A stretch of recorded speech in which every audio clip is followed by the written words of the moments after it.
Time to abandon ship. Oh no! Here we go!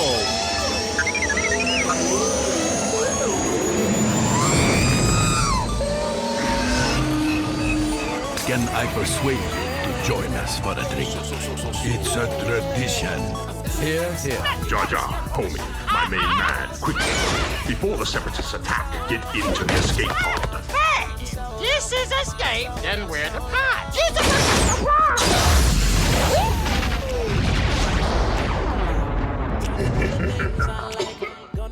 Welcome back to Star Wars Escape Pod and our What Happened series back in action. If you tuned in last week, you heard us banter about Asajj Ventress, and this week we are talking about Darth Plagueis the Wise. We've got Bryce and Kirk in the Escape Pod this week. We're going to be running through some old EU Legends material here, so, spoilers ahead. For those of you who have not read the Darth Plagueis novel, we will be spoiling that in thorough depth, as well as other appearances through the canon, those that have happened so far. All right, without further ado, let's get into it.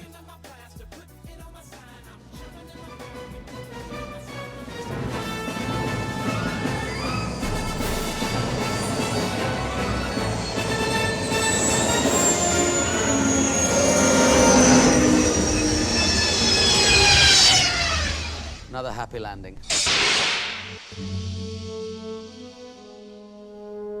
All right, welcome back, Bryce. And hello, Kirk. Hello there. Hello there. All right, so this is a bit of an interesting What Happened episode because normally, for those people out there tuning in for their first time this week on Star Wars Escape Pod, welcome to the podcast. What Happened is a sub-series that we normally do, taking and highlighting a character and stepping through their life one step at a time through all the chronological appearances that they've had, and kind of breaking down the character and all the character story arcs. And Plagueis is a very interesting one because we don't really have too much in the canon. We've just got two, and spoilers for the Acolyte.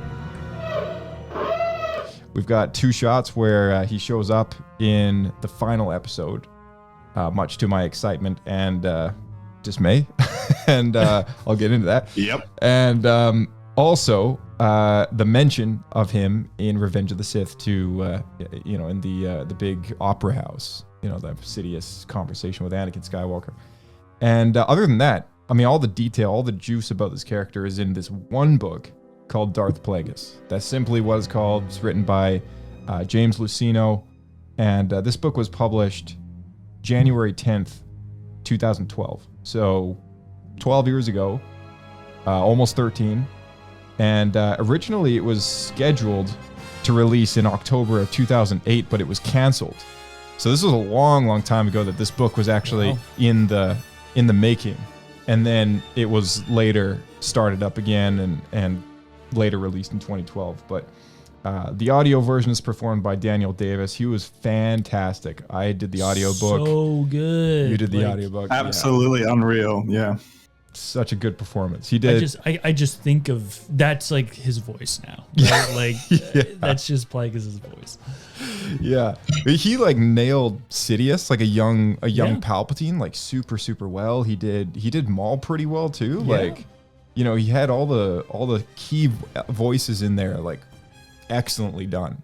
I didn't think it sounded too cheesy either when Plagueis got the respirator. Right. I thought it was a pretty cool effect. Yeah. They added. It wasn't too, Yeah, that was good. Yeah. Yeah, absolutely incredible voice actor. It made just I could much better picture the story and everything that was happening on screen. And he flipped really well to his narrator voice too. What a talent. Oh yeah, talented guy. Talented editing too. Editing something like that is a huge undertaking. So for those EU fanatics out there, the novel Darth Plagueis is preceded by a short story in Star Wars Insider issue number 130. It's called The Tenebrous Way, and it is a short story about Darth Plagueis and his master Darth Tenebrous prior to the beginning of the Darth Plagueis book when his master is killed. So that is worth mentioning, although none of us even realized that was a thing until just now. So otherwise we probably would have mentioned that too, because that is another canon appearance. So I'll read the plot summary for that, and then we can get into the rest of this stuff. So the Tenebrous Boy is taking place when Darth Tenebrous is killed, prior to that point.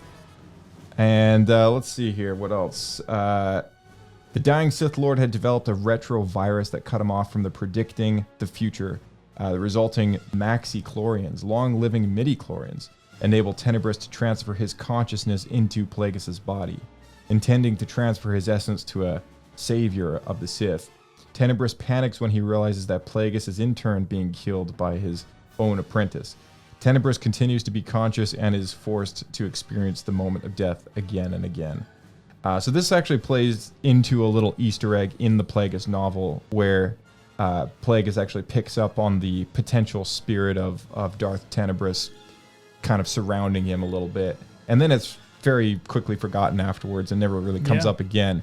But I like how this is sort of a thing, the old Sith of old, being like these kind of aroma spirits in the Force that they can, be like that. I like discovering this after reading Plagueis, because you're kind of experiencing it like Plagueis, where he kind of dismisses it like nothing happened, and you find out, at least I found out after the fact, that oh man, Tenebrous actually he is planning for this, right? And he is trying to do like the consciousness transferal. He's taking the approach to cheating death in a slightly different way than Plagueis does, by just trying to extend the life of his own body.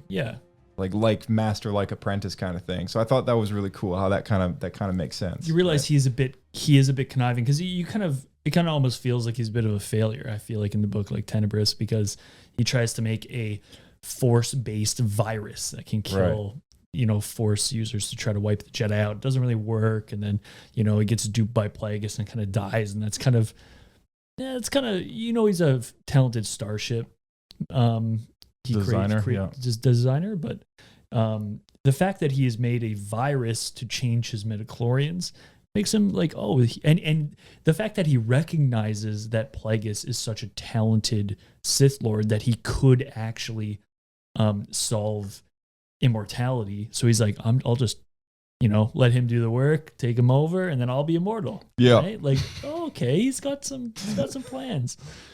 Yeah, big ambitions there. Yeah.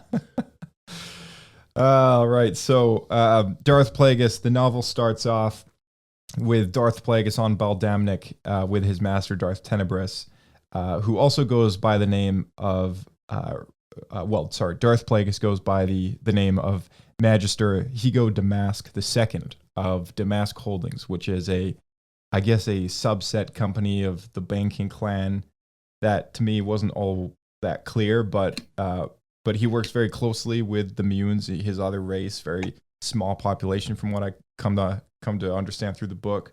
They don't repopulate very quickly. They're very selfish, greedy people. They want all the money for themselves. And he's got his own company, which has been passed down from his father, called Damask Holdings. And his name is Hego Damask. I assume that's his real name because of just he was taken at a slightly later point in his childhood, I guess, by Tenebrous, right? So he is the magister of his father's creation, being a company. So Hego Damask, a.k.a. Darth Plagueis, is on Baldamnik with his master Darth Tenebrous, also going by the name of Rugus Gnome. Is that right? Yep. Attempting to secretly mine Cortosis. In a mining accident, an explosion happens which starts a mine collapse. Plagueis uses this to his advantage to bring down the cave on Tenebrous and rise up as the new master. He has been secretly studying midichlorians already and observes the activity as his master dies. So from the get-go, we see the stereotypical Sith way, the apprentice kills the master. But something very interesting to note here, which serves purpose through the rest of the book, is that he already has this fascination with midichlorians and uses the death of his master to try and kind of feel that in the Force and kind of get a sense of what's going on there scientifically, because throughout his career as a Sith Lord, or throughout his life as a Sith Lord, he gets ever so obsessed with this idea that he can manipulate those midi-chlorians to prevent somebody from dying. And I like how they kick off the book this way. Like, it's sort of something he's already like obsessed with, right? Like, did you like that? How it, and Baldemnik, the planet that people have been, it probably most likely is Baldemnik in the Acolyte, right? Like, that's the other tie to the canon appearance that we have. And it's unknown to us where that really fits. The timeline of this book, because it's expanded universe material, it's legends, it's, you know, a lot of this probably doesn't happen in the canon story so far, but so far, I mean, like, this planet full of cortosis with Darth Plagueis being there all lines up.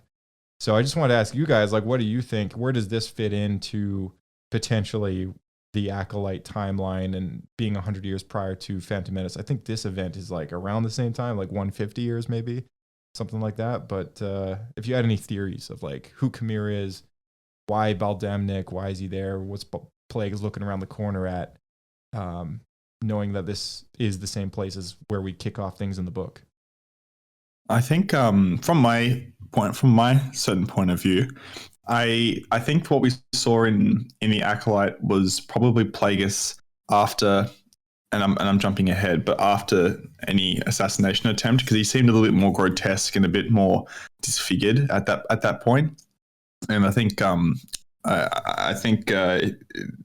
not sure what they're going to do with that story, and I have a feeling they're just going to completely abandon, obviously, the now Legends book.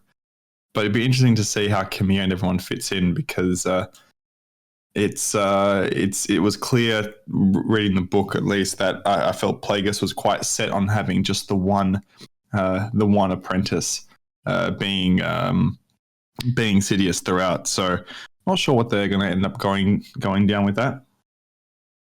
Yeah, I think it is tough because the years don't really line up, and if Plagueis is already nearing the end of his life, and we're still like 120 or 100 odd years out from the Phantom Menace, we're definitely not going to get him pulling the strings in the way that what makes this book so interesting is he and Tenebris, they organize the grand plan, right? Which is my favorite part of this book, because not only are they bad guys that are just, you know, a bit bloodthirsty and evil, they're really conniving in a way that the Sith aren't really before at this point. You know, they turn into more of like intrigue and politics, and I think that's what makes them like truly evil.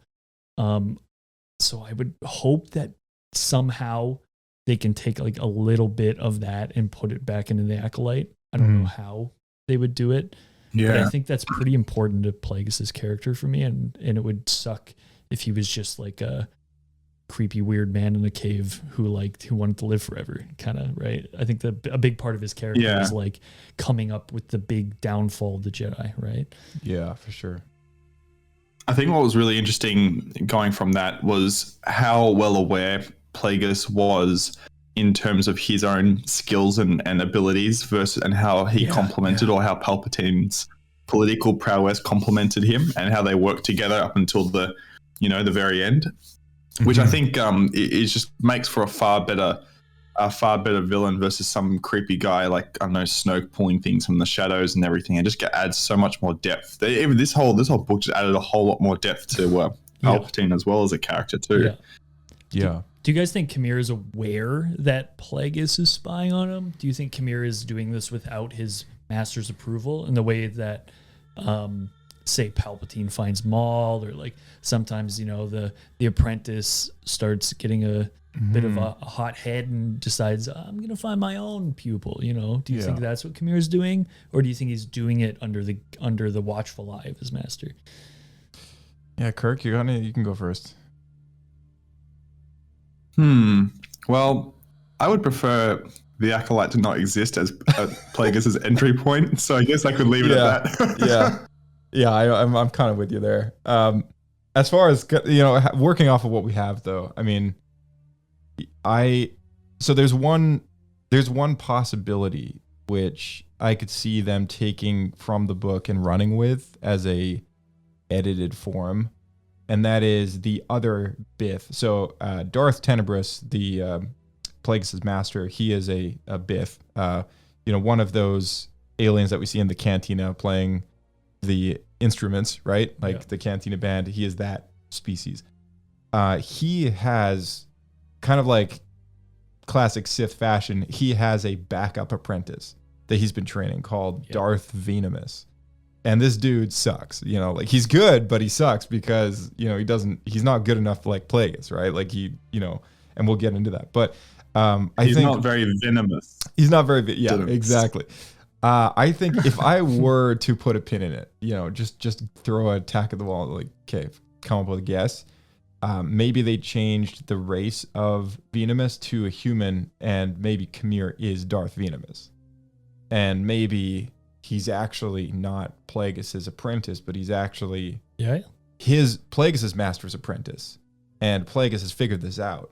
And he is peeking around the corner from the cave going, oh, who is this guy? And this guy who knows nothing of Plagueis wants an acolyte of his own to take on Tenebris. Yeah. Right? So that's my theory. Well, in the book, did Plagueis just accidentally stumble across Venemus or in the woods, or did that, I can't remember, or did he or was that encounter planned and then Venemus attacked him?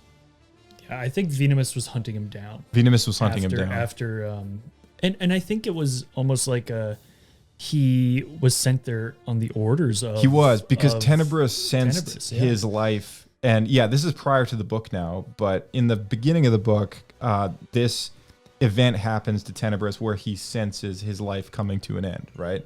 And so in efforts to preserve that, right, like his studies go into trying to preserve his like spirit or whatever, but also he's been training this apprentice on the side as kind of a last ditch effort to take out Plagueis, his own apprentice, and that's why, and he gives the order. I think he gets the feeling that this event is coming, and I think in the book it mentions that he like had this feeling that he had a vision that he was going to die, right?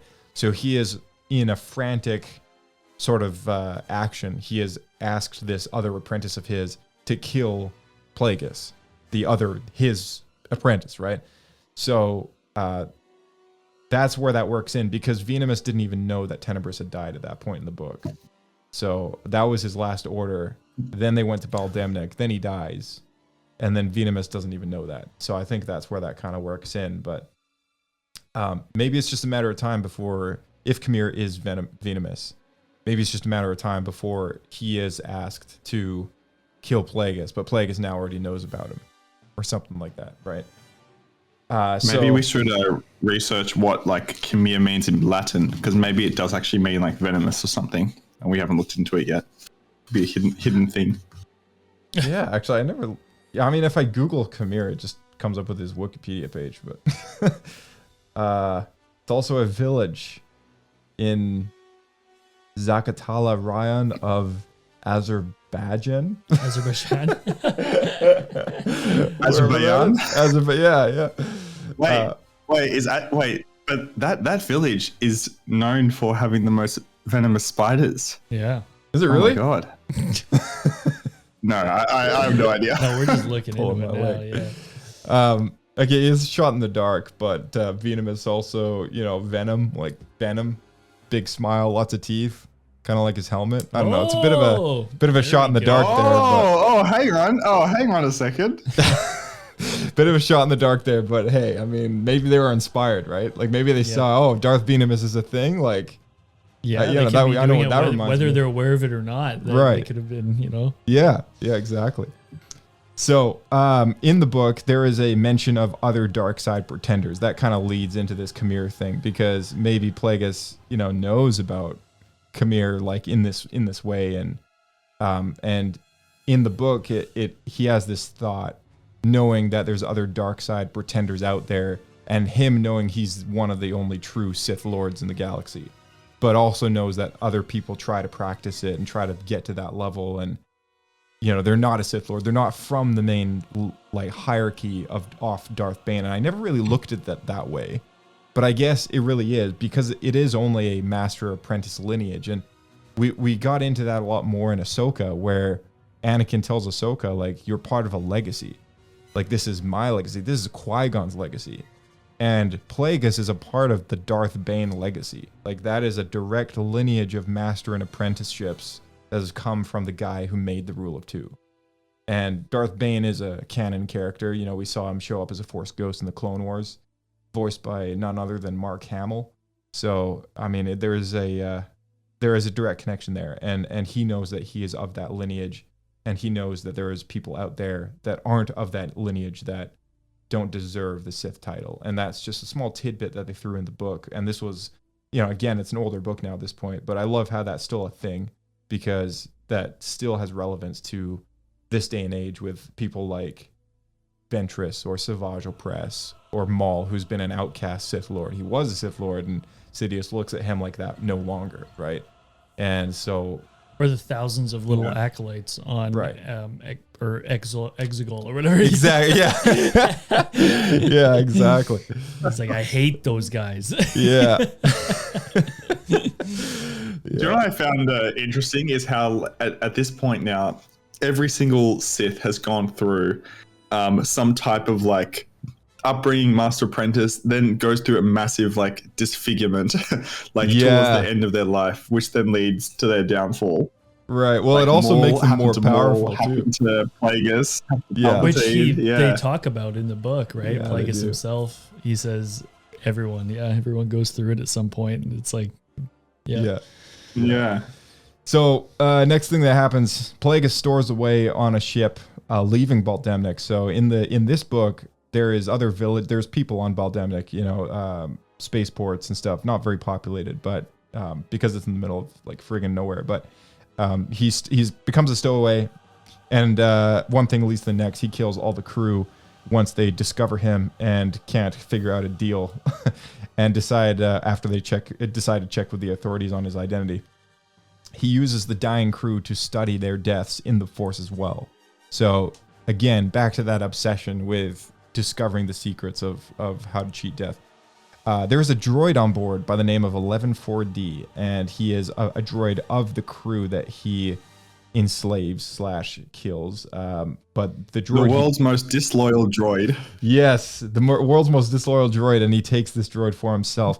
It is worth noting that 114D is now also part of the canon.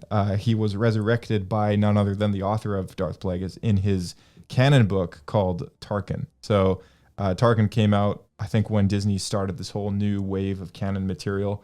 And the first thing that James did was he took Plagueis' droid 114D and brought him back and put him in the canon of the Tarkin book. Is his role in Tarkin in any way could be connected to Plagueis or Palpatine? Yeah, so in the Tarkin book, 114D is intended to be the same droid, and they do allude to that.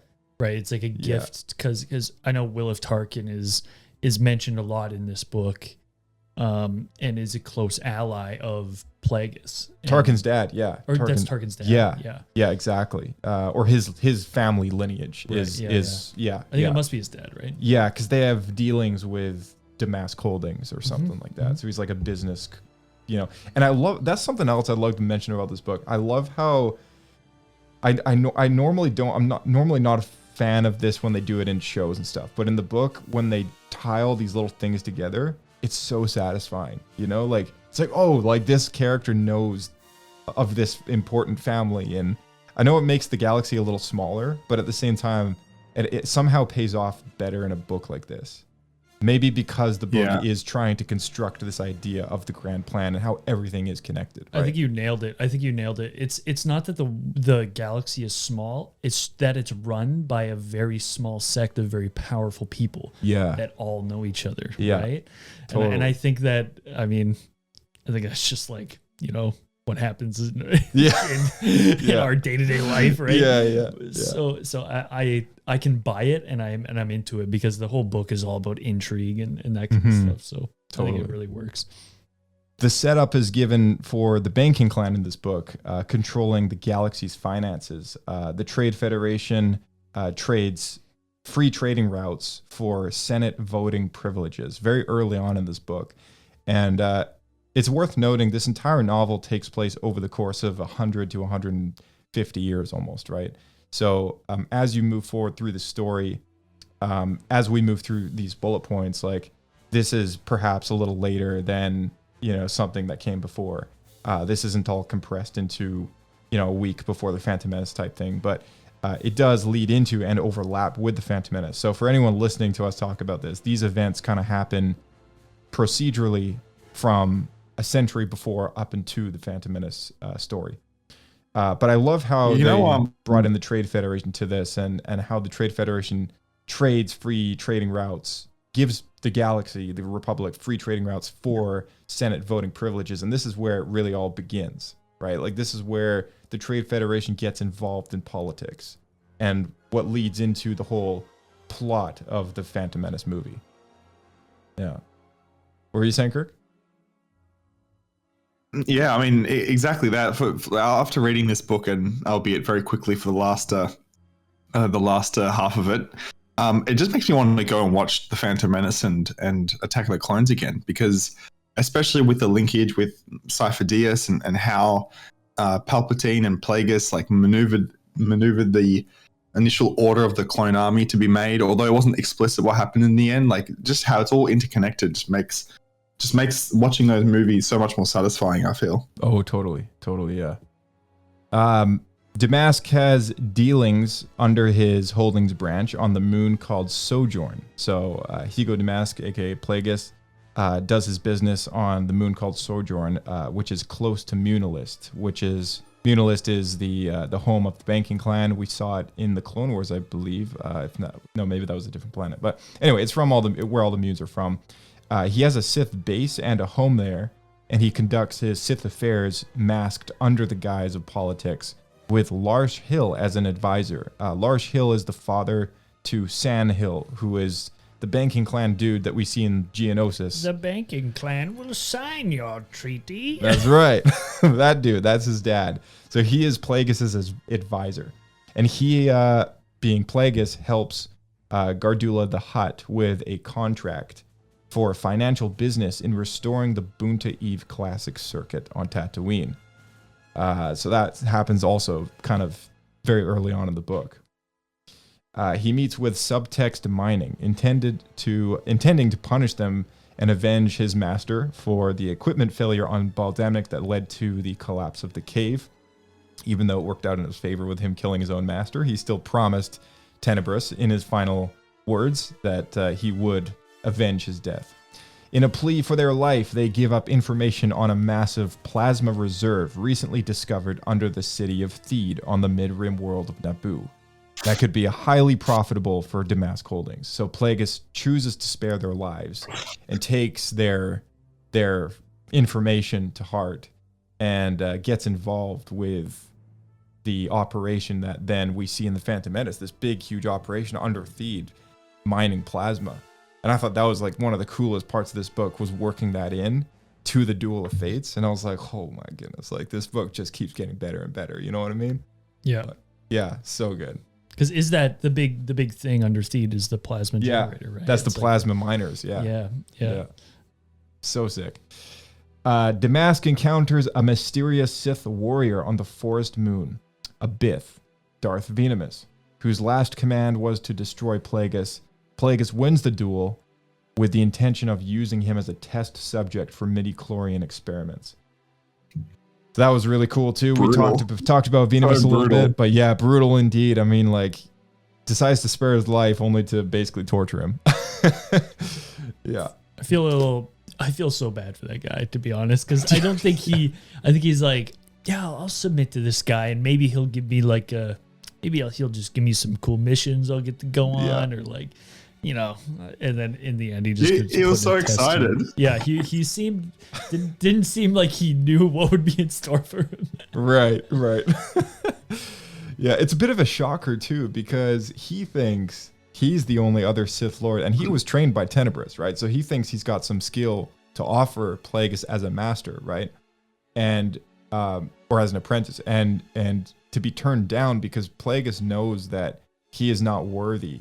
You know, he doesn't have that synergy with Venemus as he would with somebody else. So that's what makes his his meeting with Palpatine so important, because he feels that connection and he recognizes the skill that he needs in an apprentice to achieve the grand plan. Yeah, and Plagueis knows what sort of Sith are going to thrive in this this age of the Sith, right?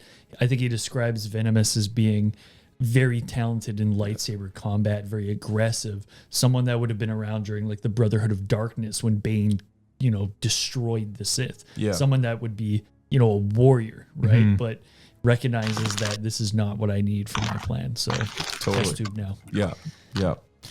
A woman force. Could I quickly? Oh yeah, go for it. Oh, sorry. Yeah, could I quickly go back to the death of Tenebris, because when I was reading it initially, it sounded like that the mining droid that kept drilling despite Tenebris's commands and Plagueis' commands to stop drilling, it sounded like that the droid was receiving orders or some type of remote signal from somewhere to keep on mining. And I felt like that whole situation, despite it being an accident, like it was actually intended by something. But maybe I read into that wrong, because it just sounded like right. the droid went rogue and decided to keep mining. Is that so? What was the cause of that? Well, Plagueis, it's not Plagueis who does that, but that's why he goes after the mining company for that accident, because he thinks that subtext mining is responsible for however that happened, right? So whether it was intentional or non-intentional, that's definitely left to be food for thought, I think. I think it was Right. intentional So because You think it was people have expressed some negative, like just various individuals have expressed negative feelings towards Regis Gnome, Yeah. which was Darth Tenebris, right? Yeah. So I feel like it probably was. I feel like Regis Gnome probably made a mistake. Subtext mining probably thought they could off him because they just think he's just some businessman, Yeah. not like a Sith, right? And I think they tried to get him. Right. Yeah. Yeah, because I remember it was something like they tried to power the droid off, but then the droid decided to was receiving specific commands to keep mining. I mean, that could have been an error or something like that, but I guess what I was trying to get to, it was definitely not Plagueis that made the droid continue to mine, and he just capitalized on a pretty bad situation already. That's exactly it. Yeah. So elsewhere on another planet. Oh, can you imagine the movie opening like this?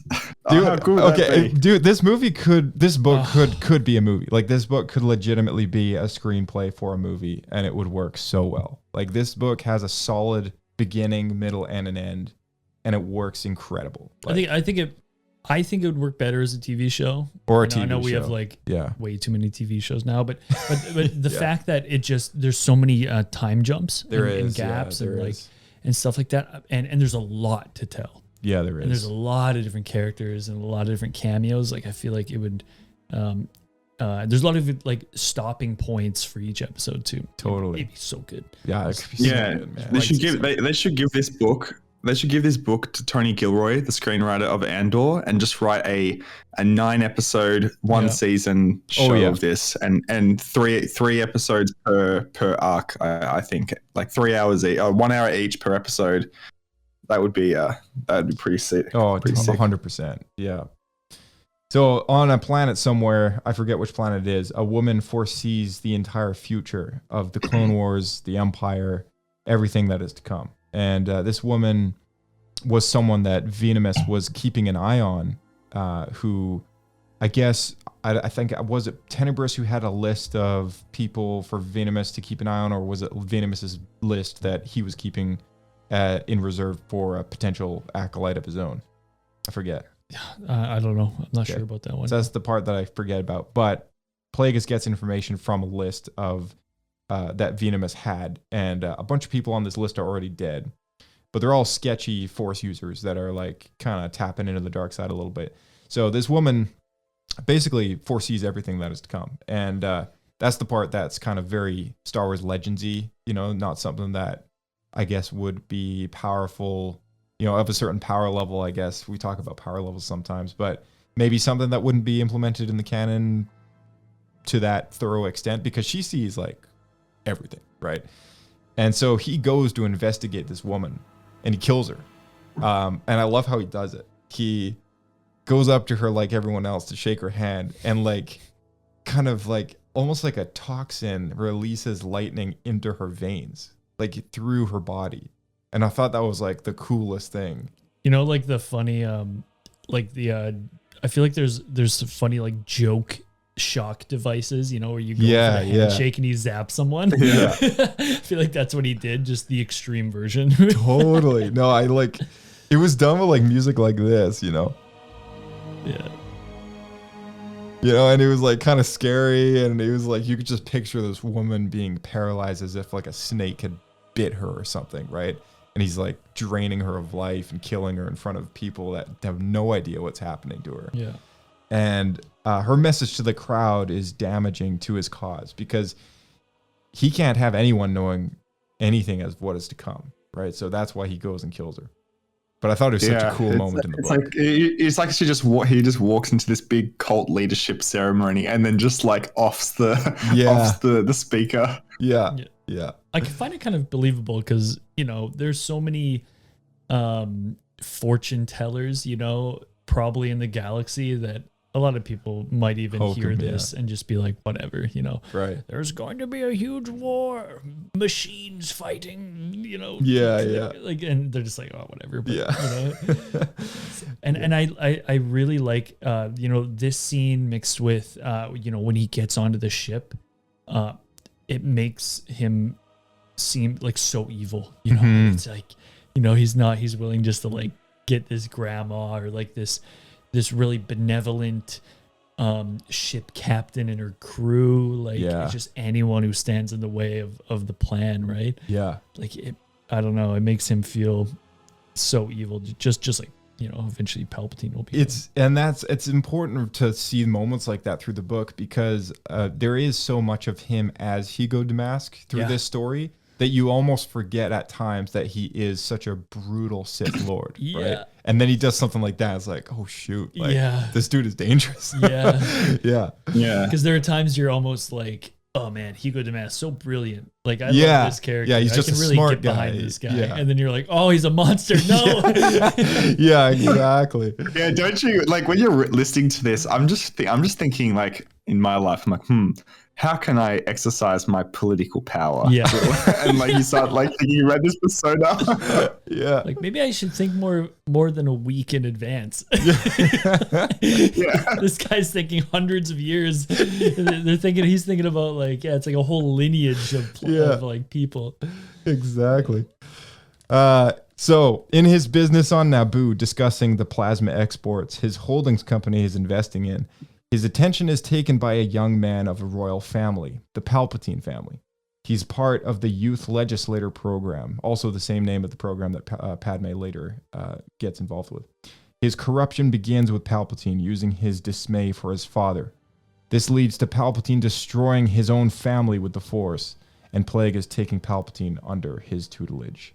And that was a really cool moment of the book. This was summarized very greatly, but I love this entire part of the book where he is kind of corrupting this young Sheev Palpatine and using his, you know, fragile relationship with his parents against him, right? Or using it to his advantage to try and get what he wants out of Palpatine, and also trying to get Palpatine what Palpatine is looking for, which is, it almost seems like he's looking for permission from somebody to do these terrible things. It's like the evil is there in him. It doesn't need to be put there. It's already there. It just needs to be woken up.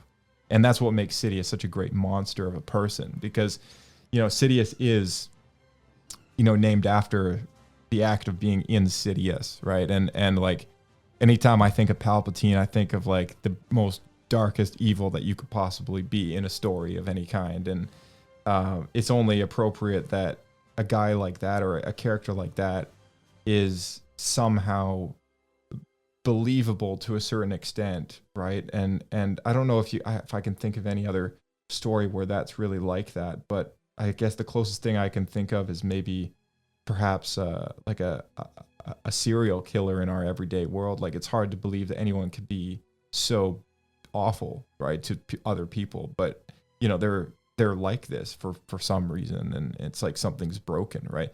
And Sidious is like that. He's got something broken in his head, he's like a smart guy, he's a sane person, but there's something busted up there which makes him this way, and Plagueis just sees the potential there.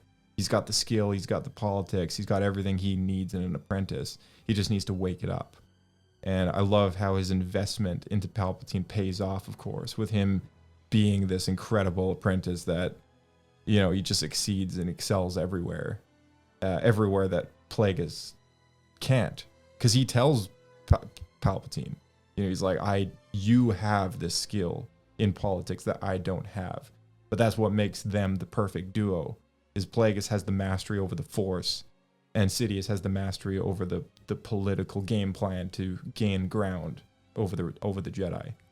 So, very cool. I love that whole part of the book. I think we'll get into it a little bit more, but like the fact that the Force, like Plagueis kind of describes it as a like it's its own entity that kind of balances itself, right? Yeah. And the fact that it also, I feel like it balances itself almost through putting different people, you know, like the Force is somewhat responsible for creating Palpatine, even though they didn't necessarily create him. It made Palpatine evil. The dark side's in him, right? And the fact that Plagueis can find people like these, and the Force might even be putting these people in his path. Yeah, I think this isn't the first time he's probably done this, right? You know, he can sense this in people. He can manipulate them, you know. This is the way that Qui-Gon talks about Anakin, right? Like he believes wholeheartedly that it was the will of the Force that he found Anakin in that accident landing on Tatooine and running into a slave boy that can get them out of there, and also he's the chosen one, right? Like that's why Qui-Gon believes in the prophecy, right? Because he believes it's the will of the Force that brought him to this boy. And Plagueis believes the same thing, only in a different way. He believes that it was the will of the dark side that allowed him to find Palpatine. Palpatine is trained by Plagueis for a few chapters. That was cool to read about. Did you want to bring up anything there? This would have been the montage episode. Yeah, the montage of Palpatine, the montage running around destroying droids, you know, getting really cold on a mountain. I found it really, I found it really brutal when Palpatine just like assassinated his entire family. I feel like I wanted to hear a little bit more about the differences political ideologies between Palpatine and his father. Obviously, or what was said a lot was that Palpatine was just a very troubled kid in general, and if it wasn't for their political status, like he probably would have been in some type of correctional prison facility. So maybe there was a lot of that brewing as well. But yeah, I thought, I just thought it really kind of showcased to me how much of an evil person and a brutal person that Palpatine is. More so, I would say, versus Plagueis, in terms of you made the linkage to being a serial killer in the head. Yeah, no, definitely.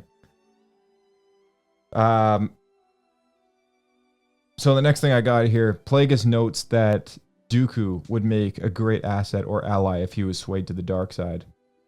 So at this point in the book, Hego Damask, Plagueis, he meets Dooku at a political event, I believe it was. It was on Sereno, I'm pretty sure. It was on Sereno. Okay, yeah. And this was interesting to see because in the canon, this is where some of the events start to fall apart as far as timeline-wise and what's actually happened and what's going on. Because there's two stories that really point to Dooku's downfall. There's a book called, and this is my third, other than Dark Disciple, this is my third recommended title for a lot of people, which is the audiobook called Dooku Jedi Lost. Really great story, written by Cavan Scott.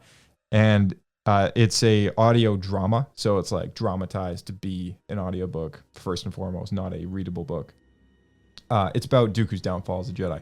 And it's about him stepping away from the Order, his relationship with Sifo Dyas, his buddy, and this meeting with Damask, how he is kind of in a position of power within the Jedi Order in a certain way. He hasn't left quite yet, but he is already involved in politics. It's kind of a gray area, whereas in the canon, he is very strictly a Jedi Master being repressed by the Order to make any difference within that world until he leaves.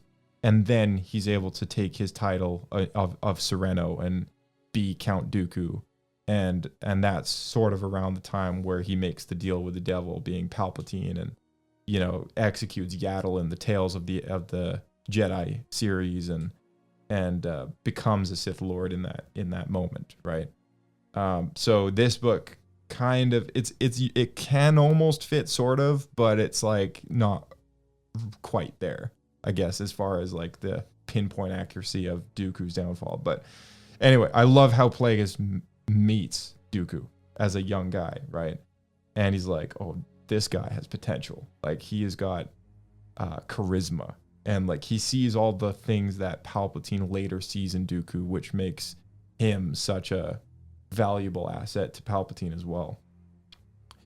I also love he's nearly about to tell Sifo Dyas about Kamino for an army creation, and then he stops short when he sees Jocasta Nu.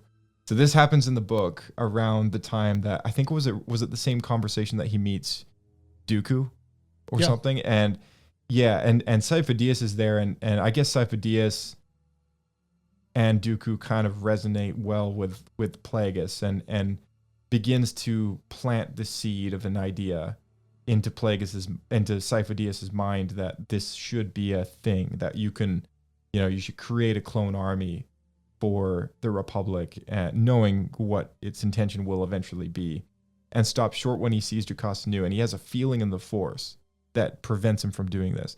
And this was really smart. This was such a smart idea, because Jocasta Nu doesn't recognize Kamino when Obi-Wan asks her for help. So they couldn't have this character know about Kamino in mention of any kind prior to the events of Attack of the Clones. So it was very wise to throw that in as an Easter egg, that the will of the dark side prevented Plagueis from talking about it in that way because of what's about to happen later.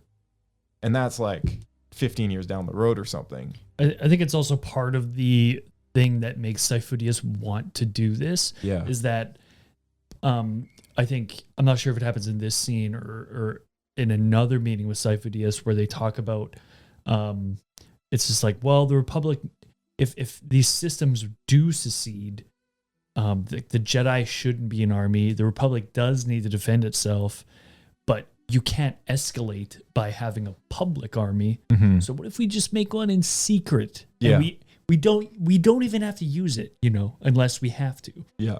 So if we don't have to use it, great. It just sits on Kamino. We don't have to use it. I'll fund it. Perfect, right? Right. If we do have to use it, we can use it, right? He's just kind of, he's manipulating Sifo Dyas, who's a very like, I think Sifo Dyas is a little bit, like, he's smart in the way that he can see the flaws of like the Jedi and stuff, but he can also, I think if Plagueis pushed too hard, I think Sifo Dyas would have picked up on something. Yeah. Right. But the fact that he kind of leads Sifo Dyas into his trap is like, and I think the dark side steps in there for that reason as well, to kind of be like, whoa, like let him do it. Let him kind of come to it himself. in his foot, right? Yeah. In the same way that Palpatine and Plagueis talk about, they need to lead the Jedi into a trap of their own making. Yeah. Yeah, I thought this scene was so cool. Such a good scene, yeah. The assassination attempt on Plagueis happens at some point, sort of halfway through the book, roughly. And this was an event that was pretty neat.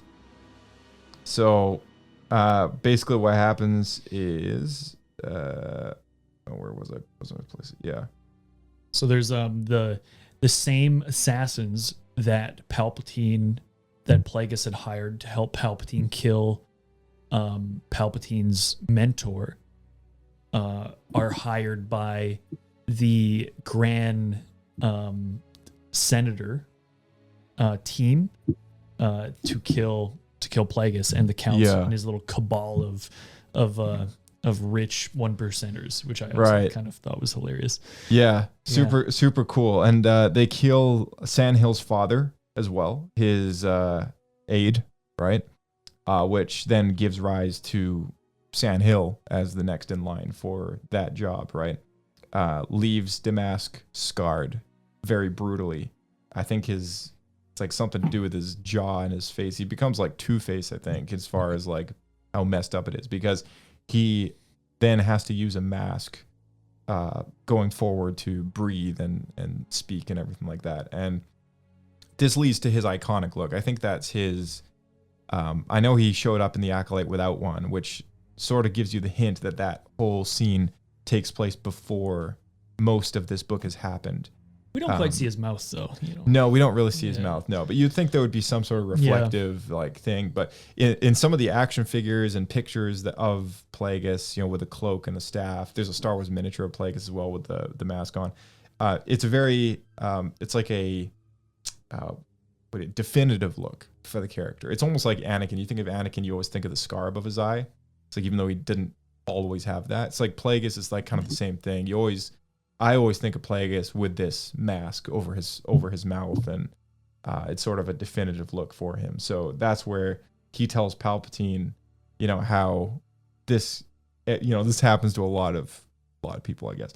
And he's like, you use it to make you stronger, right? And I think that feeds into this idea that Anakin, almost in Palpatine's eyes, can be better as Vader because he's been brutally hurt, right, by his old master. He's like, lost so much, and this feeds his rage. And what makes him such a great Sith Lord, I guess, is that experience, being burned to a crisp.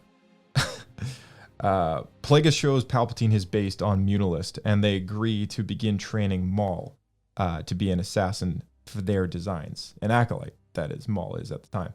And I'm skipping over a small portion of the book where Palpatine has his own chapters here and there through the book, but basically, origins of Maul in the EU. A woman gets this feeling through the Force while Sidious is actually on Dathomir, right? And she approaches him, and because of his attire and everything, and gets this feeling that she should give her baby to Palpatine. She's looking for somebody actively to try and get her child off world, so that he doesn't need to be part of the Night Sister way, right? The Night Sister cult, and be taken. And we've seen what happens to Dathomiri, Zabrak men in the Clone Wars. Like, they fight to the death, on behalf of these like Night Sister overlords, right? So she wanted more for him, even though he'd undergone a ritual of tattooing and stuff like that, and gives him to what she doesn't realize is a Sith Lord, right? So Sidious puts him and Maul in the caretaker of some droids until the time is right to reveal this information to Hego Damask. Once that happens, they agree, okay, well, let's start training Maul up to be, a weapon that we can use against the Jedi. So that was a cool kind of tidbit in there. So Maul is being trained behind the scenes at this point onwards in the book.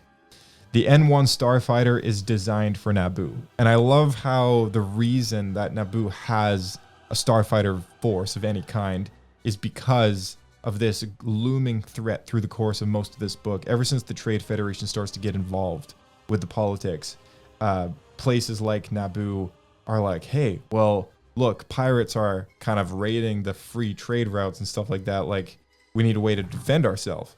So, like, they come up with their own starfighter military force, in efforts to fight away those threats. So that's why they have the N1 designed. And I thought that was like a really cool, like, portion of the book that got into that.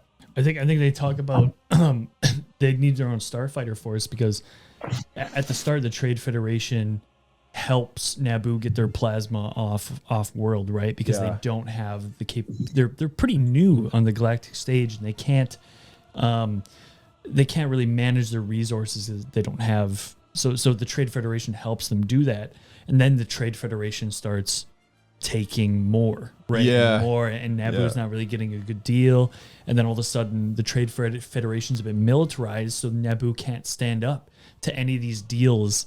The Trade Federation just has way too much influence. So you know, the N1 again. I think the N1 Starfighter is a I think the corrupt king kind of. We need this so we can stand up to the Trade Federation, so we can kind of have a say in our own resources. Yeah. And in a way, I think that part of the book, I'd like to think that this is where Palpatine starts to become a little bit more influential and schemy in the way that he can see that he needs conflict in the galaxy to start escalating towards some sort of war. Yeah, he needs conflict to start pushing people's buttons. Yeah, because I don't think Plagueis initially agrees with, because Plagueis kind of wants the Trade Federation to control Naboo, because I think he just sees the dollar signs a little bit. Yeah, but this is where Palpatine, I think, really shows his like political, like his suaveness, right? Where he's like, let's get some like conflict in here. Let's get Yeah, totally. Yeah, that's a great way to put it. Sorry, the pirate thing is for the next note, because of pirate attacks, the Trade Federation makes a movement in the Senate to legalize a droid army. Yeah, and so like it's amazing to see like these pieces all kind of falling into place for Palpatine, because now Naboo has an N1 force, of starfighters. Now the Trade Federation has their droid armies legalized. Like it's like all the pieces are starting to come together, right, for this war that is intentionally starting to brew, right? And it's like, okay, this is really, really neat to see. Under the grand plan, Palpatine reveals himself to Newt Gunray as Darth Sidious to form a partnership. And this part of the book was insanely cool to see. Yeah, pretty funny too. Yeah, pretty funny. Yeah, it was funny because he's like midway through his meal or something, and this Darth Lord of the Sith just like pops up on his like computer screen, and dude, God, it's like he's having lunch, and he's just got some random Skype call. Yeah, exactly. He's playing like Hearthstone or something on the other screen. Like he's like, who are you? It was pretty cool to see that. But big moment in the book, because the Sith have never revealed themselves to anyone publicly ever, right? For so much time. And so for him to introduce himself as Darth Sidious, this is a plan that both Plagueis and Palpatine are kind of on the same page with how to start getting this grand plan moving. And they know that they can buy Newt Gunray. So that's part of the reason why they're like, no, we need the whispers of the Sith being back to also get this ball rolling, right? And you can see that come together in the Phantom Menace. But I love how you sort of see them starting to put the pieces together themselves, going like, oh, no, this is something we need to do to get where we're going. All right, so Plagueis gets further with his goals in experimenting with midichlorians and the dark side of the Force. He brings Venomous back to life on more than a few occasions, and then at this point in the story finally lets him expire. And I guess at this point he has learned now so much of what he can with resurrecting people and letting them die and then resurrecting them again. And you get this idea that now he's gotten to this extreme point of knowledge with what he's capable of through midichlorians. Plagueis speaks to Jabba the Hutt, and this was probably the weirdest part in the book for me, because Jabba the Hutt speaks English. Yeah, he speaks basic. Yeah. He speaks basic. And we got a really cool Easter egg mention of Kamari Vosa, who at this point in the story turns out to be a cult leader, now to some groups causing issues in the Outer Rim. This whole conversation with Jabba was really important to the overall expanded universe lore in general. Kamari Vosa is a character who used to be Dooku's Padawan as a Jedi, left the Order, and then becomes this twisted dark Jedi character. And anyone who's played the old GameCube game or PlayStation game called Bounty Hunter with Jango Fett will know. Which actually, this game is actually relaunched now. I think got remastered. Just got days remastered. ago. Yeah. Yeah. So everyone's gonna know, I guess, potentially who Kamari Vosa is, and it was really cool to see Jabba the Hutt talk about this character. Also, it's Jabba, right? Like, it's cool to see a character like Jabba show up, talk to Darth Plagueis about another cool, awesome, like, EU character. I'm like, wow, this is In basic. super sick. In basic, I was like, Hey, how what? you doing? Huh? Yeah, it's like this whole time he's just been that ignorant that he's just like never Yeah. speaks basic. I hope he has like a mobster accent. Yeah, Maybe he had a translator or something. They just didn't say it. That's what I like to think. right. But probably not. It's gonna be sleeping with the Sarlacc, huh? Yeah. So that was a really cool part of the book that doesn't have like a crazy amount to do with Plagueis, but does have a greater impact on the surrounding events to those EU fans out there. Palpatine has more discussions with Dooku, who has intentions to leave the Order for political power. He reveals to Palpatine the prophecy of the Force and being balanced. And that was super neat. You know, you see these friendly conversations happen between Dooku and Palpatine. This friendship grow, right? Like, and that's how we see it in the movies too. That's how we see it in the show.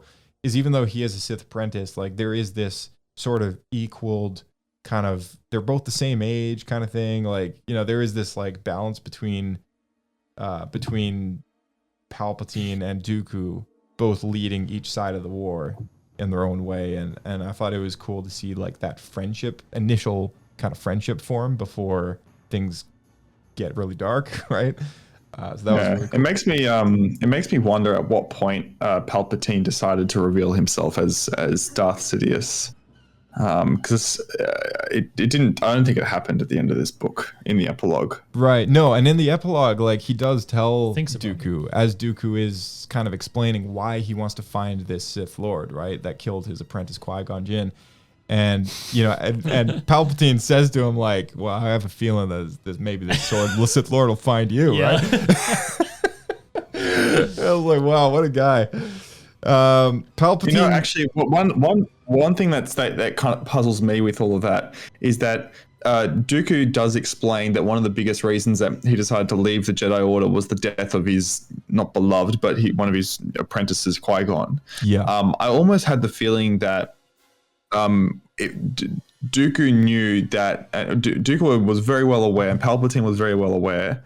Well, obviously, because Palpatine was behind it all, that Maul was considered to be the apprentice, and that's based off reports that Obi-Wan Kenobi said.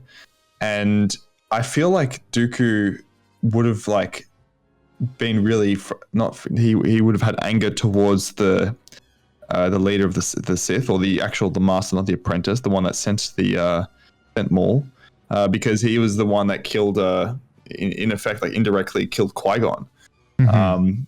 But maybe, yeah, I'm not sure. Like, how I'm trying to remember back, like what Dooku's relationship is with Darth Sidious as a person, and not knowing that he's Palpatine, because I have a feeling that he would have had a vendetta against Sidious for killing his apprentice. Well, he kind of explains that in the book, right? Like he asks, like when Dooku reveals he wants to find the Sith Lord, he asks to kill him, right? Like he like asks Dooku what his intentions are. And then Dooku, to our surprise as an audience, goes like, no, not to kill him. Like, you know, I want to. He wants to know more from this guy. Like he's done with the Jedi when he says. I must have missed it. Yeah. Oh, okay, yeah. No, it's just the last like 10 minutes. I get, just like listen to the last 10 minutes. Yeah. I think I just found it a little bit odd, just because maybe Dooku has already been persuaded. Not persuaded, but swayed to disabandon the Jedi Council and the Order previously, and then that was just the cherry on top. I find it kind of harder to understand why he then therefore chose to have that stance and be angry at the Jedi, or say that the Jedi were the cause of, or responsible for his death versus you know, the master. But maybe I'm reading into a way too meta, I guess. Yeah, I mean, and this actually does sort of fit in with the Tales of the Jedi animated show at this point because at that point I think he knows who Sidious is, or if not, maybe he's about to find out. Maybe that's around the same time that he does get in contact and start forming this master and apprenticeship, and that's when Yaddle kind of tracks him down and then he has to kill her and stuff. And he's a little regretful at the time to do so, but he does it because he knows he has to, right? And then I think so. I think Dooku is someone that recognizes that Qui-Gon would never do what has to be done, right? Or to what he thinks has to be done, which is to go to the dark side, and I think he does that because he thinks that and the Jedi are they're too integrated into a corrupt republic, right? Mm-hmm. So maybe he can associate the death of Qui-Gon more to the fact that it's the Republic's fault that Qui-Gon died. And maybe Sidious is just doing what has to be done. And unfortunately, Qui-Gon is like, as much as he's his friend, he's like a casualty in like this thing they have to do. Mm-hmm. That's maybe, I don't know. That's just a thought. I'm just trying to a behind the curtain thing as well as off screen. Like maybe some conversation happened where he points the finger at Plagueis. Maybe he tells Dooku, "Oh, it wasn't me who sent Maul to kill Qui-Gon. It was actually my master Plagueis, and I've killed him." Right. So maybe something like that. It's also it's like a bit of I don't think there's any actual satisfying answer for you, Kirk, but we're just all speculating here. Palpatine suggests on Naboo to Rui and Jobel that Padme should become an elected queen, and this part is interesting. It's intriguing to me because in the and I forget what his intentions are in the book or if it even talks about that, but in the movie, in The Phantom Menace, that is, his idea of exploiting this very young, potentially naive kid is part of his plan to allow the Trade Federation to succeed on Naboo, right? And I think it's his idea that, Padme, 14 years old or something like that, like, what if she was queen? Like, we would have, like, no issue taking this planet, right? Yeah. So maybe there was something going on there that allowed him to suggest to her parents, hey, you should, get your daughter in the running, right? Yeah. Dooku tells Palpatine about Anakin Skywalker, the clues that he is the chosen one. It's all gossip and chit chat between two friends here, and he also shares with Palpatine that the Sith could be behind the blockade.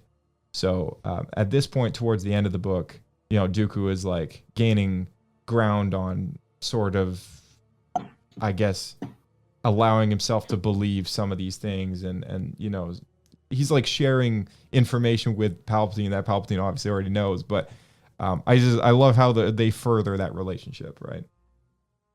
Hego Damask goes to confront Anakin, and that was a crazy part of the book. Plagueis hears from Palpatine all about this so-called chosen one, this so-called prophecy, chosen one, and goes to confront Anakin Skywalker, but he's already been sent to the Jedi Temple for testing at this point.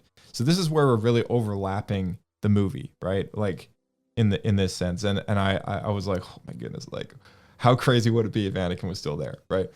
Didn't this last like bit of the book just had my heart going, because you can tell they're flying by like the seat of their pants on this, like Palpatine and Plagueis. There's so much new information. Yeah, it's such an important, pivotal time of their plan. Yeah. They're just running around, flying all over. Just trying to get as much information as possible and trying to like meet with everyone, getting Palpatine elected. Like, it was so exciting. Yeah.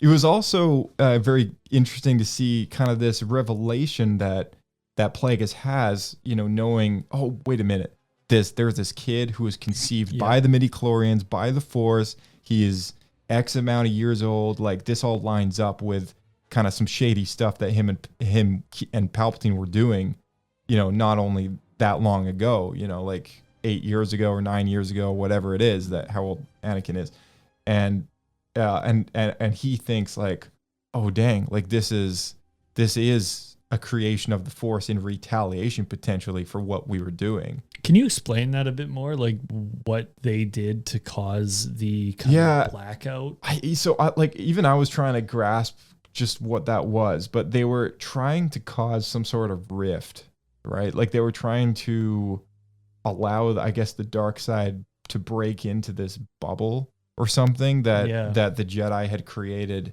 within the Force, within the galaxy. And I think that's where a lot of that old EU kind of legends lore about the Force really plays up, where the canon has not delved into that a little bit, right? Like it's as much.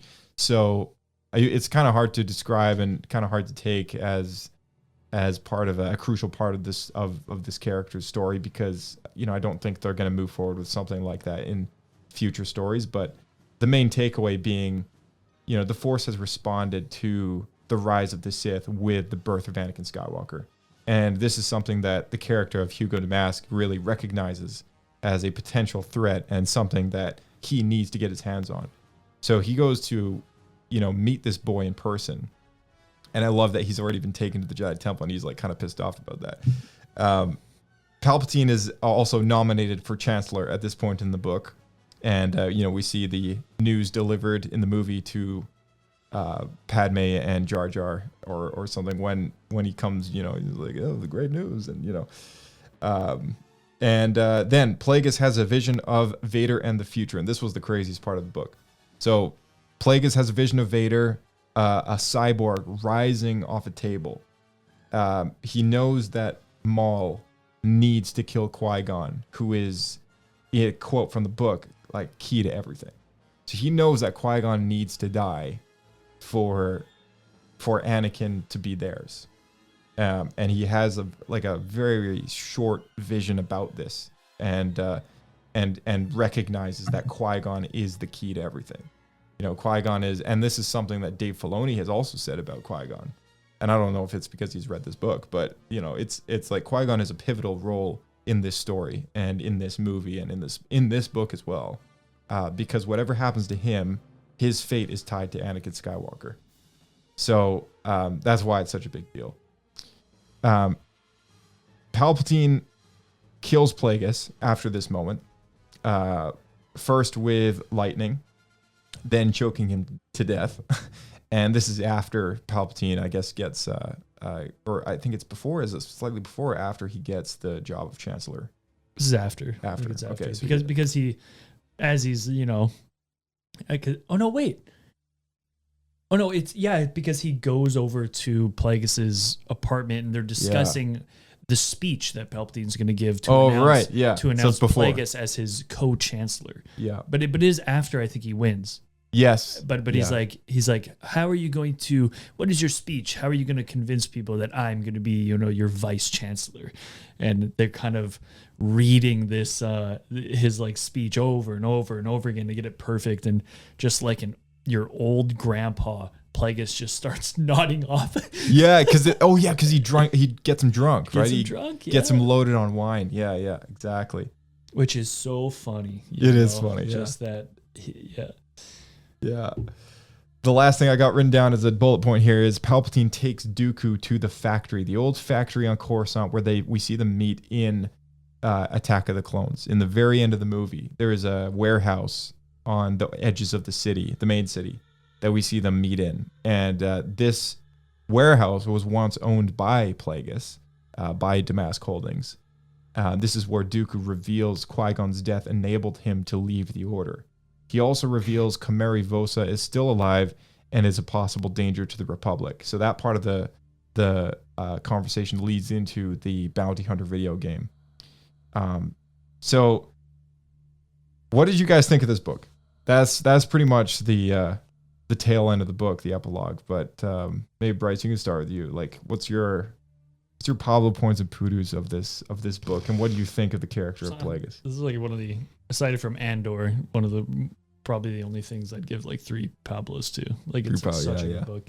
I think it does so much to explain how the Force works that people are always asking about, right? And Yeah. even though this is like Legends material now, I think it's very Gives you big understanding about how things can be, right? yeah, how it could be, and how even if we're not going to take all of the information from this book, especially like with midichlorians not being a big part of the new canon, I still think this is a great explanation of how the Force works and how it tries to balance itself and how it's used by the Jedi and the Sith want to tear it down, kind of like that, right? Like they want I think this book is great, and I think it does a great job of gives so much more depth to the Phantom Menace.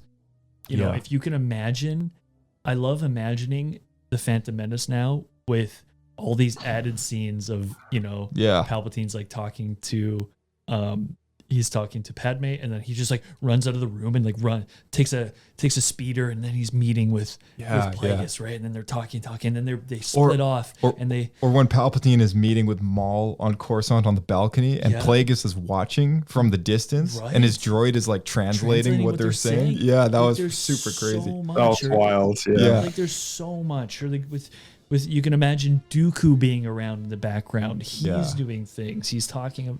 He's. Yeah. Oh man, if only all this was like worked into the movie. Yeah, like I would love I would love some sort of weird. Actually, I've got a hypothetical question here. We're talking about if this book was turned into a TV show. Yeah. Would you title this TV show Palpatine or Plagueis? That's a good question, actually. I think it depends on your point of view of the show, but yeah, I guess I don't really know. I mean, Darth Plagueis is a good title, but you could even call it something very generic, like Rise of the Sith or something. Like, I don't know, that's a bit of a lame title, but like something like that, right? Kind of like. I think for me, sorry, go on, Josh. Oh yeah, I was just gonna say like kind of like House of the Dragon, right? Like it's a very generic title for a show that encompasses so many storylines and characters trying to rise to power. House Palpatine. Man, you are right though. Like it is a lot about Palpatine, hey? Like and more about Palpatine. Yeah. I mean, of course, he's much more important to Star Wars than Plagueis is, to be honest. Like this is, I think maybe you're right. Maybe you could cut, maybe not cut, but yeah. Oh, that's a cool. I never really thought about that. I think just because more people firstly know who Palpatine is versus Plagueis, like general Star Wars people, that's where I'm going to as well. But I just think a lot of Plagueis' story in his book specifically, a lot of Plagueis' story is not necessarily dependent on Palpatine, but it's quite interlinked with it. Plagueis said himself, like he can't do this without someone that is able to pull the political strings and act as the person, the face of their Sith brand, so to speak. So I feel like if I was doing a TV show, like I feel like I would do like the first 3 episodes or the like on Plagueis, and then he meets Palpatine in episode, at the end of episode 3 as a kid, and then episode 4 kind of starts off that 10 years later mark when that time jump in the middle of the book, and then going from there, and then the whole that way, I'm like doing hypothetical episode planning here, but that way 7 of the 9 episodes of this Palpatine show has Palpatine in it. Yeah. There is something nice about it. On the flip side, there is something nice about it being Plagueis, because you see him at the start, the middle, at the end. Mm-hmm. You literally see. I kind of like that you have a book called Plagueis where you see him die at Yeah.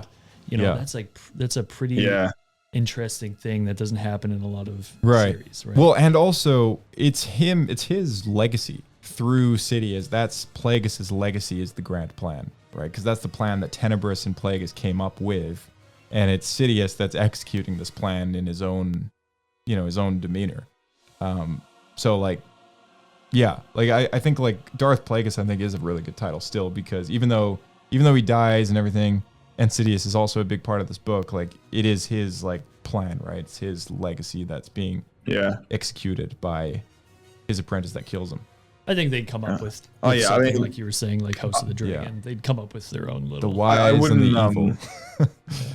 Yeah, I would definitely, like, don't get me wrong, I would not change the name of this book. Like, this is Plagueis' book for sure, and I like what you mentioned there in terms of how it encompasses everything within his not his birth, but like all the way to his death in the one book. So Yeah, definitely. So two key takeaways, I guess, from this book. One about Plagueis' fascination with midichlorians, and I got one little write-up about the discovery of cortosis. So I'll just blast through these. Kirk, actually, before I do this, what was your Pablo points and Poodoos? And for anyone who's new, 3 Pablo Poodoos is the worst of the worst. Moving up from there, you got 2 Pablo Poodoos, then 1 Pablo Poodoo, and then a Bendu. A Bendu is a 50% score. Then we go into positives. So 1 Pablo point is good, 2 Pablo points is great, 3 Pablo points is the best of the best. well, after reading this book, I will also firstly take over the podcast and remove this point system because it confuses me all the time. You know what? I haven't listened to any other Star Wars audiobooks recently. I couldn't remember anything off the top of my head. So it's hard for me to like scale this score compared to other Star Wars books. But if I was comparing it to like every other Star Wars story, just in general, all the stuff on screen, I think I would give it a 3 as well. There's nothing I'd really change here, apart from maybe just getting a child actor to play the really young Palpatine audiobook scenes. But like the story is phenomenal. It really compares to the political prowess and underpinnings of Andor, and I have to give so much credit. I'm not sure who else like helped develop the story, how much involvement Lucasfilm had as a company, but if James Luceno came up with a lot of like the political underpinnings and the backstory and everything, like how on earth do you think of all of the intricate web of a fictional political tale in a galaxy far, far away is just so beyond me. And to make some like that point that you mentioned there before, Josh, how Joe Castanew was approaching and then Plagueis stopped what he was saying purely because of what happened in episode 2 with Camino. Like that level of detail and storytelling is very, very so rare. I don't know what thunderbolt struck that guy's mind, and whoever else helped write the story, but it's brilliant. Yeah, no, absolutely. I would agree. I mean, 3 Pablo points is what I would give this as well. And I think more Star Wars books need to look at this book and really take into consideration like how they approach the execution of the story and the level of detail in here, connecting it to the greater world and the greater galaxy. And I know there's a lot at stake here with the perception and execution of the grand plan. I mean, it's so grand in itself. It needs a grand book to be able to do that.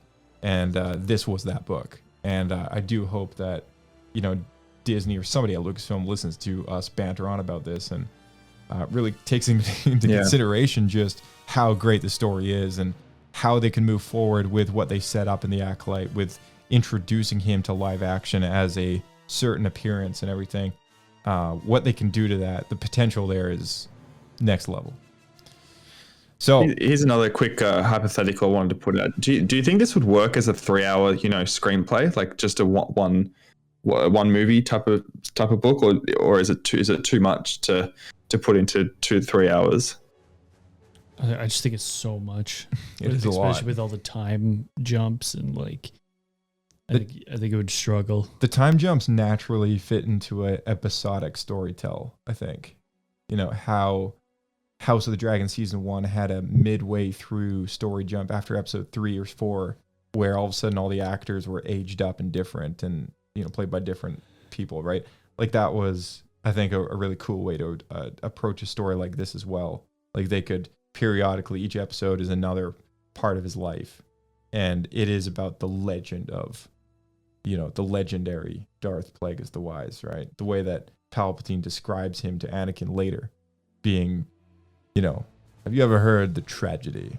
As if it's like an old tale. Yeah, imagine if the movie starts off like that, like they just play that scene, and then and then the story unfolds. Yeah. Have you ever heard? Dun, dun, it's just like the title card. All right. So Plagueis' fascination with midichlorians significantly shapes his understanding of the Force in several ways.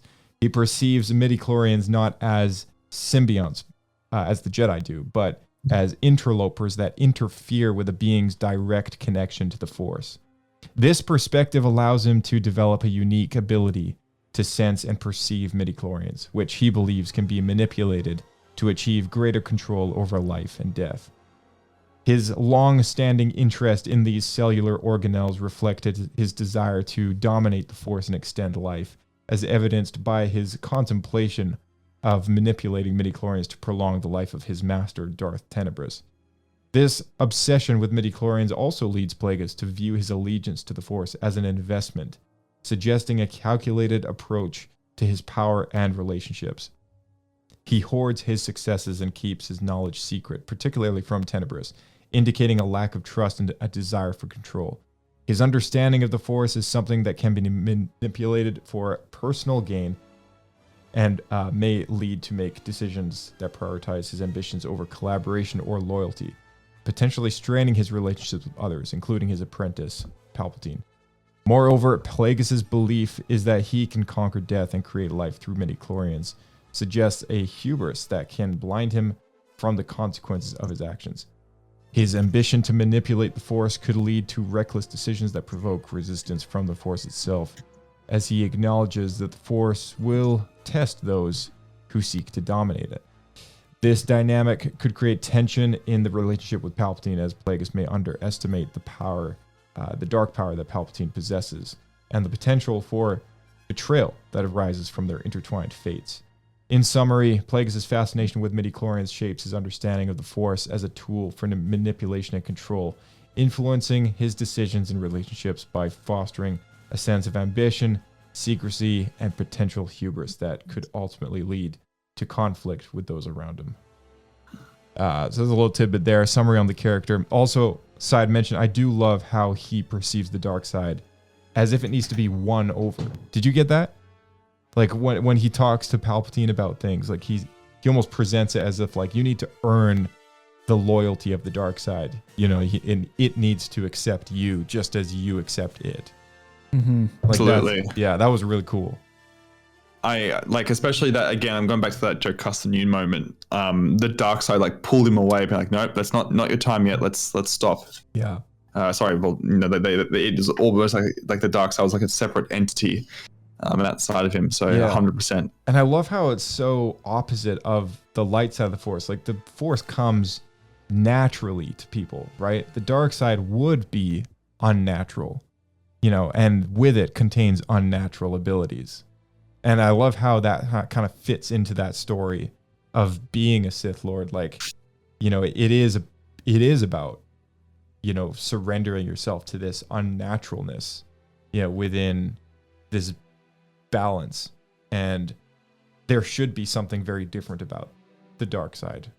So I love how they give it almost like an identity in this book, which has, to me, is never been seen in any other book. Yeah, like the Force is its own entity. Yeah. That is which ties in a little bit to like the Mother, the Father, the Celestials, right?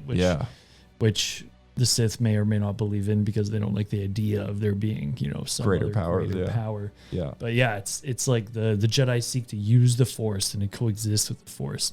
But I think they also talk about the Force as almost like an enemy. You know, Plagueis is always like we seek to like bend it and like break the Force to our will, right? We don't want to like we want to be the masters of the Force. Yeah. Right? Yeah. Yeah. So, one other thing about cortosis. The discovery of cortosis ore on Baldemnik significantly influences the broader conflict between the Sith and the Jedi. By providing the Sith with a strategic advantage against the Jedi, cortosis is known for its intrinsic ability to diminish the effectiveness of a Jedi lightsaber, which are considered symbols of the Jedi's power and invincibility. This makes cortosis a valuable resource for the Sith, as it allows them to challenge the Jedi's reputation and combat effectiveness. The Jedi Order has gone to great lengths to restrict the mining and refinement of cortosas due to its potential to undermine their strength. The fact that the Sith, particularly Tenebrous and Plagueis, were able to discover Baldemnic's rich lodes before the Jedi indicate their covert operations and superior intelligence networks, which the Jedi and the Republic Senate were unaware of. This not only gives the Sith a tactical edge in confrontations, but also symbolizes a shift in the power dynamics of the galaxy, where the Sith are actively working to disrupt the Jedi's control and influence.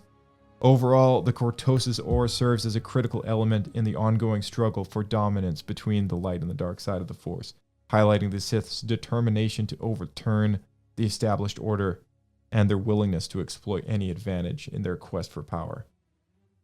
Very deep.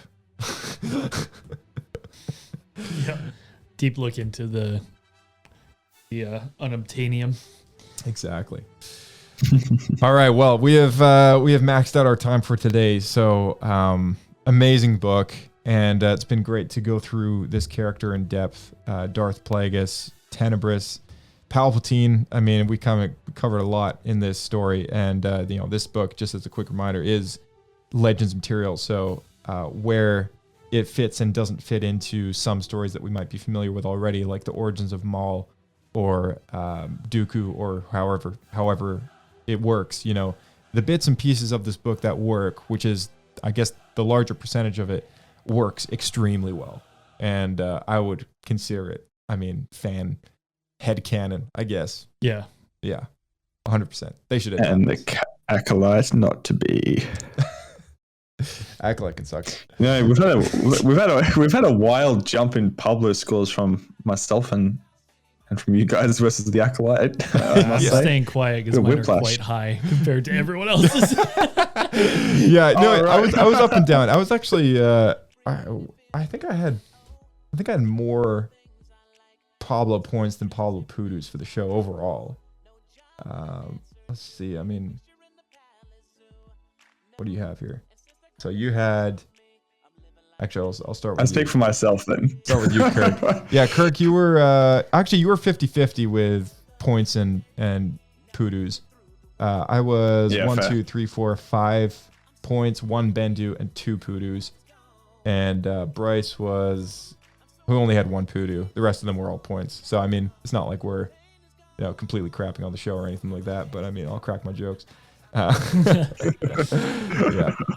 But anyway, still, I still wish we'd seen more of Plagueis throughout that series. Wow. We'll see him, right? Yeah, hopefully. Yeah. Hopefully. All right, Kirk, thank you again for coming on. Bryce, thank you for joining us. Thank you both for co-hosting this week. And I believe Kirk has a very long, lengthy sign-off for us typically.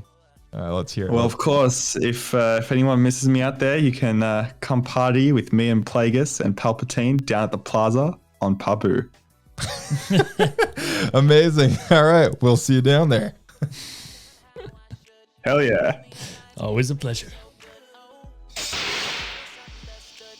All right. Thank you so much to our audience. If you enjoyed this episode, we would love a 5-star review, and if you could just throw in a few words into that. If you're on Apple Podcasts or Spotify, really helps us out with the algorithms, helps other fans find the show. And another way you can help us out is by sharing the show with a friend. That always helps the podcast grow. If you haven't checked out East Post Sticker Company, definitely go check that out. Use the promo code in the description box of this episode to score yourself a free Star Wars Escape Pod sticker. They're basically like decals. They're more than just stickers. Also, social handles at SW Escape Podcast. You can find us on YouTube, Twitter, Swell. What else here? Our email is swescapepodcast@gmail.com. Make sure you send us in your thoughts on what you thought of the character Darth Plagueis, what you thought of the book as well if you've read it. We want to hear your thoughts. What do you think of Darth Plagueis the novel? Send them in. All right, join the Discord. Link is in the description below. We'll see you in the next one. May the Force be with you. And look forward to another What Happened in a week or two.